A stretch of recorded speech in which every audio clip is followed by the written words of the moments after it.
આ ન્યૂઝના પ્રાયોજક છે CSC બાલ વિદ્યાલયા. નર્સરી, જુનિયર કેજી અને સિનિયર કેજી માટે વલસાડમાં પહેલીવાર technology enable playful learning pre school.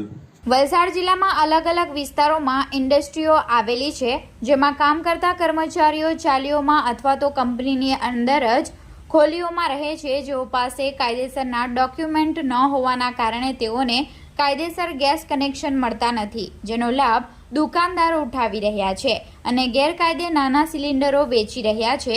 આ સંદર્ભે પ્રશાસન પણ આંખ આડા કાન કરી રહ્યું છે. વલસાડ, વાપી, સરીગામ, ભીલાડ સહિત જે પણ ગામમાં ઇન્ડસ્ટ્રીઝ આવેલ છે એ વિસ્તારોમાં ઘરેલું અને કોમર્શિયલ સિલિન્ડરમાંથી નાના સિલિન્ડરોમાં કોઈપણ જાતના સુરક્ષાના સાધન વગર ખુલ્લેઆમ રિફિલિંગ કરી નાના સિલિન્ડરમાં ગેસ ભરવામાં આવે છે. જો કોઈ સમયે અકસ્માત થશે તો જીવતા બોમ્બ સમાન સાબિત થશે. પ્રશ્ન છે, આ રિફિલિંગ કરનાર લોકો સાથે નજીકના દુકાનદારોના સંપર્કમાં રહે છે. આ કાર્યમાં વલસાડ જિલ્લાની કેટલીક એજન્સીના માણસો પણ સહયોગ કરી રહ્યા હોવાનું ચર્ચાઈ રહ્યું છે. પ્રશાસન દ્વારા પણ આવા ગેરકાયદે ધંધો કરનાર દુકાનદારો સામે કોઈપણ જાતની કાર્યવાહી કરવામાં આવતી નથી. શું પોલીસ વિભાગ અને પ્રશાસન કોઈ મોટી દુર્ઘટનાની રાહ જોઈ રહ્યું છે કે પછી ગેરકાયદે આવા ખુલ્લેઆમ ગેસ સિલિન્ડર રિફિલિંગ કરનાર સામે કાયદેસરની કાર્યવાહી કરશે? એ એક પ્રશ્ન છે.